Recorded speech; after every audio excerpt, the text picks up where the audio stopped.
Hello my dear and dear friends, வணக்கம் and welcome to Sonima இல்லம். எல்லாரும் எப்படி இருக்கீங்க? இன்னைக்கு நம்ம சேனல்ல ரொம்பவே யூஸ்ஃபுல்லான ஒரு வீடியோ தான் நான் உங்க கூட ஷேர் பண்ண போறேன்.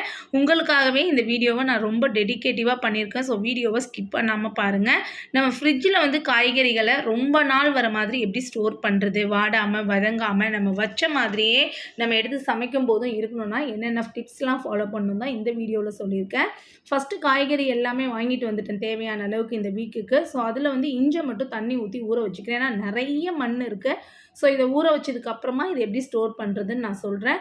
அதுக்கப்புறம் வந்து காய்கறிகளை டைரெக்டாக அப்படியே வாங்கிட்டு வந்த மாதிரி வைக்காதீங்க. அதுவும் இப்போ வந்து நிறைய வைரஸ் பரவுது, எல்லாருக்குமே வந்து சளி இருமல் இந்த மாதிரிலாம் இருக்குது. ஸோ காய்கறிகளை ஃப்ரிட்ஜுக்குள்ளே வைக்கிறதுக்கு முன்னாடி இந்த மாதிரி நல்ல தண்ணியில் வந்து கொஞ்சமாக வந்து மஞ்சள் தூளும் அதே மாதிரி கல்லுப்பு இல்லை தூளுப்பு எது வேணாலும் நீங்கள் ஆட் பண்ணிக்கலாம். அதை ஆட் பண்ணிவிட்டு அதில் வந்து காய்கறிகளை ஒரு தடவை நல்லா வந்து முக்கி எடுத்துடுங்க. அதுக்கப்புறமா திரும்ப அகைன் வந்து ஓடுற தண்ணியில் விட்டு நல்லா வாஷ் பண்ணி அதை ட்ரை பண்ணிவிட்டு நம்ம ஸ்டோர் பண்ணி வச்சோன்னா உண்மையிலே வந்து எந்த ஃபங்கல் இன்ஃபெக்ஷன் வைரஸ் எதுவுமே வந்து வராதுங்க. ஸோ இந்த மெத்தட் தான் நான் ட்ரை பண்ணிகிட்ருக்கேன். ஃபஸ்ட்டு இங்கே வந்து வெண்டைக்காய், பச்சை மிளகாய், அதுக்கப்புறம் வந்து லெமன், இது எல்லாமே வந்து ஒரு 5 மினிட்ஸ் போல் இதில் விட்டுட்டு அதுக்கப்புறம் வடிகட்டி வச்சுட்டேன். அதுக்கப்புறமா வந்து கேரட்டை அண்டு கத்திரிக்காய் இதையும் வந்து இந்த மாதிரி பண்ணிவிட்டு இப்போ நம்ம இதை வந்து ஓடுற தண்ணியில் நல்லா ஒரு தடவை அலசிட்டு கிளாத் போட்டு நம்ம காய வைக்க போகிறோம். ஒரு டைமும் இந்த மாதிரி ப்ராசஸ் தேவையான்னு கேட்டிங்கன்னா கட்டாயம் தேவைங்க. நம்ம வந்து எப்போவுமே 1 வீக்குக்கு காய்கறி வாங்குறத ஃபாலோ பண்ணிட்டோன்னா ஒரு டேயில் வந்து இந்த மாதிரி நம்ம பண்ணி வச்சிடலாம். அதுக்கப்புறம் காய்கறிகள் வந்து தீர நம்ம வாங்கி ஸ்டோர் பண்ணிக்கலாம்.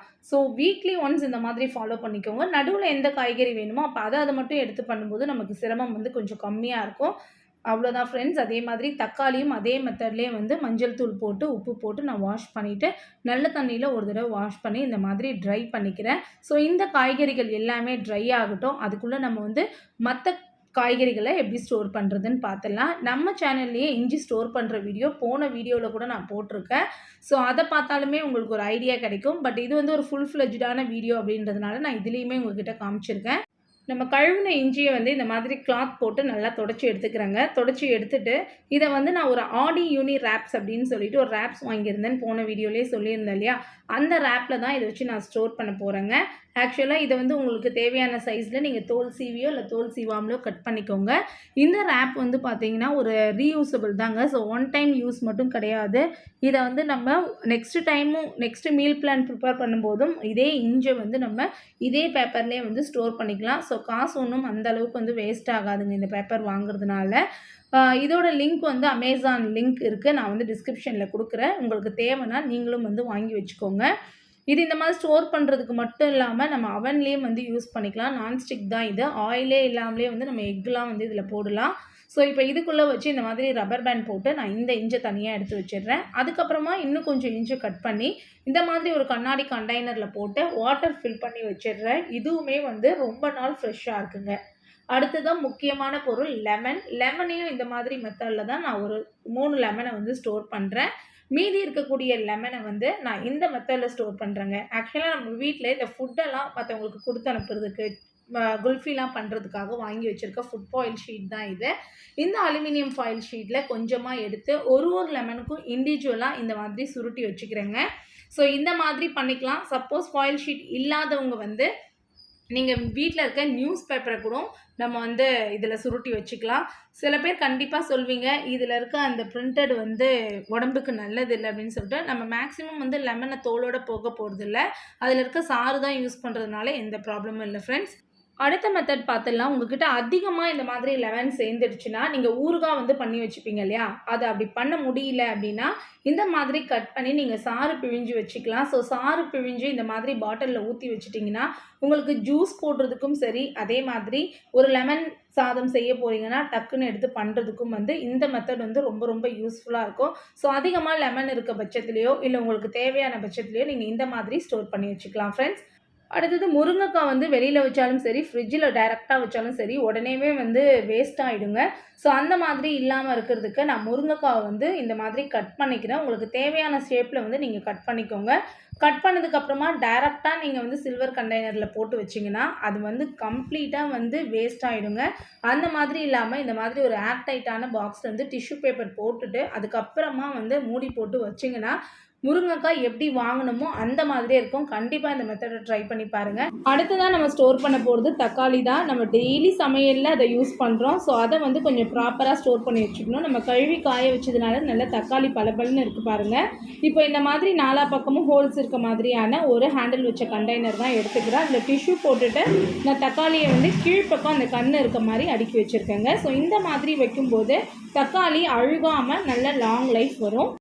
அடுத்ததாக நம்ம கழுவி காய வச்ச கேரட், கத்திரிக்காய், வெண்டைக்காய் இது எல்லாமே ஸ்டோர் பண்ணிடலாம். கேரட்டை வந்து கழுவி காய வச்சதுக்கப்புறமா ஏதாவது வாங்கிட்டு வரும்போதே இருக்கும் இல்லையா, கொஞ்சம் அழுகின மாதிரி, அதெல்லாம் வந்து நீங்கள் கட் பண்ணி எடுத்துடுங்க. இது நம்ம நிறைய காய்கறிகளை ஒன்று மேலே ஒன்று வச்சு எடுத்துன்னு வரதுனால கூட இப்படி இருக்கும். ஸோ கையோடு அதை எடுத்துகிட்டு இந்த மாதிரி ஒரு பீலர் வச்சு தோல் சீவி எடுத்துக்கிறேன். இந்த மாதிரி பண்ணும்போது டக்குன்னு எடுத்து சமைக்கிறதுக்கும் வந்து ஈஸியாக இருக்கும். ஸோ இது ஒரு 2 in 1 பர்பஸ் மாதிரி தான். அடுத்ததாக வந்து இதை நான் ஒரு ஏர்டைட்டான கண்டெய்னரில் வந்து ஸ்டோர் பண்ணுறேங்க. இது வந்து ஆக்சுவலாக பார்த்திங்கன்னா நம்ம ஃபுட்டுலாம் வாங்கும்போது கொடுத்த கண்டெய்னர் தான். ஸோ இதில் வந்து நான் போட்டு வச்சுக்கிறேன். அடுத்தது அதே மாதிரி தான் பீட்ரூட்டும் ஃப்ரண்ட் அண்ட் பேக் 2 சைடையுமே வந்து நான் கட் பண்ணிக்கிறேன். இப்போது இதில் வந்து இங்கே பாண்டிச்சேரி ஸ்பெஷல் ஒரு வெஜிடபிள் சாலட் வந்து பண்ணுவாங்க, சல்லாது அப்படின்னு சொல்லிட்டு சொல்லுவோம். ஸோ அது வந்து நான் நாளைக்கு பிளான் பண்ணியிருக்கிறதுனால இந்த மாதிரி நான் 4ஆக கட் பண்ணிக்கிட்டேன். உங்களுக்கு அப்படி இல்லைன்னா நீங்கள் ஃப்ரண்ட் அண்ட் பேக் மட்டும் கட் பண்ணிவிட்டு ஸ்டோர் பண்ணிக்கலாம். அதே மாதிரி நம்ம அடுத்ததாக வந்து வெண்டைக்காய் வந்து ஸ்டோர் பண்ண போகிறோம், கத்திரிக்காய் வந்து ஸ்டோர் பண்ண போகிறோம். இது எல்லாத்துக்குமே இந்த மாதிரி ஒரு பேக் தான் நான் வந்து யூஸ் பண்ணுறேங்க. பாக்ஸில் வைக்கிறத விட இந்த மாதிரி வச்சு நம்ம அந்த காய்கறியோட பேஸ்கெட் இருக்கும் இல்லையா ஃப்ரிட்ஜில், அதில் வச்சுட்டோன்னா டக்கு டக்குன்னு ஒன்று ஒன்றா எடுத்து சமைக்கிறதுக்கு நமக்கு ஈஸியாக இருக்கும். நான் இந்த மெத்தட் தான் வந்து எனக்கு ஃபைனலாக பிடிச்சிருக்கு. வேறு பாக்ஸ்லாம் வச்சு பார்க்கும்போது சம்டைம்ஸ் நான் மறந்துடுறேன். பட் இது வந்து எனக்கு கொஞ்சம் விசிபிளாகவும் டக்கு டக்குன்னு எடுக்கவும் ஈஸியாக இருக்குது. அடுத்ததாக வந்து பச்சை மிளகாய், கண்டிப்பாக இதுவும் இல்லாமல் நம்ம சமையல் பண்ணவே மாட்டோம். ஈவன் சட்னி, குழம்பு, சாம்பார் எல்லாத்துக்குமே வந்து நம்ம இதை யூஸ் பண்ணுவோம். இதை வந்து கழுவி காய வச்சதுனால பாருங்கள் எவ்வளோ அழகாக இருக்குதுன்னு சொல்லிட்டு. அதே மாதிரி இதுலேயும் காம்பை கிள்ளிட்டு இந்த மாதிரி ஏர்டைட்டான பாக்ஸில் ஒரு டிஷ்யூ பேப்பர் போட்டு தான் நான் வந்து ஸ்டோர் பண்ணி வைக்க போகிறேன். அடுத்ததான் வந்து சின்ன பச்சை மிளகாய் வந்து வாங்கியிருந்தேன். ஸோ அதையுமே வந்து தண்ணியில் வாஷ் பண்ணிவிட்டு இந்த காம்புகள் எல்லாத்தையுமே வந்து கிள்ளிடுறேங்க. கிள்ளிட்டு இதை வந்து நான் எதில் ஸ்டோர் பண்ண போகிறேன்னா இந்த மாதிரி நியூட்ரெல்லா பாட்டிலில் டிஷ்யூ பேப்பர் வச்சுட்டு நான் ஸ்டோர் பண்ணி வச்சுக்கிறேன். இதை அடுத்ததான் நம்ம ஸ்டோரேஜில் பால் மாறக்கூடிய விஷயம் அப்படின்னு பார்த்தீங்கன்னா இந்த கருவேப்பிலை, கொத்தமல்லி, புதினா ஸ்டோர் பண்ணுறது தான். ஸோ 1 by 1 கொஞ்சம் பால் மாறாமல் பண்ணி வச்சுருங்க. நான் வந்து அதிகமாக கருவேப்பிலை வாங்கிட்டு வந்திருக்கேன். ஏன்னு பார்த்தீங்கன்னா குழம்பு மிளகாய் தூள் அரைக்கிறதுக்காக வாங்கிட்டு வந்திருந்தேன். ஸோ அடுத்ததாக வந்து கருவேப்பிலை, கொத்தமல்லி, புதினா எப்படி ஸ்டோர் பண்ணுறது நான் ஆல்ரெடி கூட ஒரு வீடியோ போட்டிருக்கேன். அதோட லிங்க் வந்து நான் டிஸ்கிரிப்ஷனில் தரேன். அதில் இருக்க வேஸ்ட்டெல்லாம் எடுத்ததுக்கப்புறமா இந்த மாதிரி ஒரு பாக்ஸில் டிஷ்யூ பேப்பர் போட்டுட்டு நான் வந்து கருவேப்பிலை, கொத்தமல்லி, புதினான்னு தனித்தனியாக ஸ்டோர் பண்ணி வைக்கிறேன். இதை இன்னும் ஒரு 2 மெத்தடில் நான் ஸ்டோர் பண்ண போகிறேன் ஃப்ரெண்ட்ஸ். அதையுமே வந்து இந்த வீடியோவில் உங்ககிட்ட காமிக்கிறேன். இப்போ எக்ஸஸாக உங்ககிட்ட வந்து இந்த மாதிரி புதினா இருந்ததுன்னா இந்த மாதிரி ஒரு பேப்பர் எடுத்துக்கோங்க. இது வந்து ஆடி யூனி ரேப்ஸ் நான் ஆல்ரெடி சொல்லியிருந்தேன். நீங்கள் வந்து நியூஸ் பேப்பர் கூட இதுக்கு வந்து நம்ம யூஸ் பண்ணிக்கலாம். ஸோ இதுக்குள்ளே வந்து நம்ம புதினா வந்து அப்படியே காம்புகளோட லைட்டாக க்ளீன் பண்ணிவிட்டு கூட வச்சிடலாம். தேவைப்படும் போது வந்து எடுத்து நம்ம க்ளீன் பண்ணிக்கலாம். இதுவுமே வந்து 1 month வரைக்குமே கெடாமல் இருக்குது. நான் ட்ரை பண்ணி பார்த்துட்டு தான் சொல்கிறேன். அடுத்ததாக வந்து டெய்லி யூசேஜ்க்காக நான் ஒரு பாக்ஸ் வச்சுருக்கேன். இந்த பாக்ஸ் வந்து பார்த்திங்கன்னா நல்ல ஸ்பேஷியஸாக என்னோடய வேலையை வந்து அப்படியே பாதியாக குறைக்கக்கூடியதுங்க. இதுலேயுமே வந்து டிஷ்யூ பேப்பர் போட்டு பச்சை மிளகாய் வந்து ஒரு பாக்ஸில் வந்து ஸ்டோர் பண்ணிக்கிறேன். அடுத்ததாக வந்து கருவேப்பிலை, கொத்தமல்லி, புதினா இது எல்லாமே வந்து நான் ஸ்டோர் பண்ணி வச்சுப்பேன். இப்போ நடுவில் இருக்க பாக்ஸில் வந்து சம்டைம்ஸ் பூண்டு உரிச்சு வச்சுப்பேன். தேங்காவை எப்படி வந்து ஃப்ரிட்ஜ்லையும் வெளியிலையும் வச்சு ஸ்டோர் பண்ணுறதுன்னு டீட்டெயிலாக ஒரு வீடியோ வந்து நான் ஆல்ரெடி போட்டிருக்கேன். அதோட லிங்க் வந்து நான் டிஸ்கிரிப்ஷனில் கொடுக்குறேன் ஃப்ரெண்ட்ஸ். ஜஸ்ட் இதை இந்த மாதிரி தோண்டிட்டு அப்படியே வேறு எதுவுமே பண்ணாமல் ஒரு ஏர்டைட் கண்டெய்னரில் டிஷ்யூ பேப்பர் போட்டுட்டு க்ளோஸ் பண்ணி வச்சுட்டு போகிறேன். பட் தேங்காய் மட்டும் நான் ஃப்ரீசரில் வைக்க மாட்டேன், ஃப்ரிட்ஜ் செக்ஷனில் தான் வைப்பேன். எனக்கு வந்து ஃப்ரீசரில் வைக்கிறது பிடிக்கல. அடுத்தது வந்து பார்த்திங்கன்னா அந்த ஓடுகள்லாம் வந்து ரிமூவ் பண்ணிவிட்டு நல்லா வந்து தண்ணியில் வாஷ் பண்ணி துடைச்சதுக்கு அப்புறமா இதை வந்து மிக்சியில் வந்து ஒரு பல்ஸ் கொடுத்து எடுத்தோன்னா அது வந்து தேங்காய் பூ திருவின மாதிரியே இருக்கும். ஸோ அதையுமே வந்து ஒரு ஏர்டைட்டான பாக்ஸில் போட்டு நான் ஸ்டோர் பண்ணி வச்சுப்பேன். இந்த மெத்தடையும் வந்து நான் ஃபாலோ பண்ணிகிட்ருக்கேன். அப்படி இந்த மெத்தட் எதுவுமே வந்து உங்களுக்கு பிடிக்கல, துருவுன்னு தான் செய்யணும் அப்படின்னா நீங்கள் நார்மலாக வந்து தேங்காய் துருவுறது இருக்குது இல்லையா, ஸோ அதில் கூட நீங்கள் வந்து ப்ராப்பராக வந்து துருவிட்டு அதையுமே வந்து இது மாதிரி ஒரு ஏர்டைட்டான கண்டெய்னரில் போட்டு ஸ்டோர் பண்ணி வச்சுக்கலாம். இப்போ நம்ம க்ளீன் பண்ண வெஜிடபிள்ஸ் எல்லாமே ஃப்ரிட்ஜில் எடுத்து ஸ்டோர் பண்ணிடலாங்க. நான் இந்த ரோவில் ஃபுல்லாக கண்ணாடி பாட்டில் வைக்கிறேன். அதில் வந்து லெமன் இருக்குது, இஞ்சி இருக்குது, அதுக்கப்புறம் வந்து பச்சை மிளகாய் இருக்குது, அப்புறம் ரீசெண்டாக வந்து அரைச்ச புளியோதரை பொடியும் புளியோதரை தொக்கும் வந்து நான் வச்சுருக்கேங்க. இப்போவே வந்து பார்த்திங்கன்னா கிட்டத்தட்ட 9:30 கிட்ட ஆயிடுச்சு. இதுக்கப்புறம் நான் போயிட்டு தூங்கணும். இந்த இடத்துல வந்து பார்த்திங்கன்னா முருங்கைக்காவும் அதே மாதிரி பச்சை மிளகாவும் வந்து ஸ்டோர் பண்ணி வச்சுருக்கேன் டோர் செக்ஷன்லேயே. அடுத்ததாக வந்து இந்த காய்கறி வைக்கிற பேஸ்கெட்டில் வந்து கீழே ஒரு பேப்பர் போட்டுட்டு அதுக்கப்புறமா பீட்ரூட் வைக்கிறேன், வெண்டைக்காய், அதுக்கப்புறம் வந்து கத்திரிக்காய் இது எல்லாமே வச்சுக்கிறேன். இந்த சைடில் வந்து பார்த்திங்கன்னா இந்த பாக்ஸில் வந்து கேரட் வந்து இருக்குங்க. அடுத்ததான் இஞ்சி வந்து நம்ம அந்த ரேப்பில் சுற்றி வச்சுருந்தோம் இல்லையா, அதையும் ஒரு பாக்ஸில் போட்டு வச்சுட்டேன். 2 பட்டாணி வந்து வாங்கிட்டு வந்திருந்தேன் புலாவ் பண்ணுறதுனால அதை வெளியில் வச்சுட்டேன். கோசியும் அப்படியே வச்சுட்டேங்க. ஃபைனலாக வந்து அந்த புதினாவையும் வந்து கீழே வந்து வச்சுட்டேன். ஸோ அவ்வளோதான். அடுத்ததாக ஃப்ரிட்ஜில் இருக்கக்கூடிய ஈஸி ஸ்லைடில் நான் டெய்லி யூஸ் பண்ணக்கூடிய அந்த தக்காளி பேஸ்கெட்டை வந்து அப்படியே வச்சிடுறேங்க. இதுக்கு கீழே வந்து 2 பேஸ்கெட்டில் ஃப்ரூட்ஸ் தான் வந்து போட்டு வச்சுருக்கேன். இந்த தக்காளிக்கு பக்கத்துலேயே வந்து கருவேப்பிலை கொத்தமல்லி பேஸ்கெட்டும் வந்து வச்சிடுறேன். இதுக்கு மேலே வந்து கொஞ்சம் கூலிங்காக இருக்கும். ஸோ அந்த இடத்துல வந்து நான் தேங்காவை ஸ்டோர் பண்ணுறேன். நம்ம இதெல்லாம் வச்சது போகவே நம்ம ஃப்ரிட்ஜில் ஏகப்பட்ட ஸ்பேஸ் இருக்குங்க. ஸோ பூ வச்சுக்கலாம், லெஃப்ட் ஓவர்ஸ்லாம் வச்சுக்கலாம், ஒன்றும் ப்ராப்ளம் இல்லை.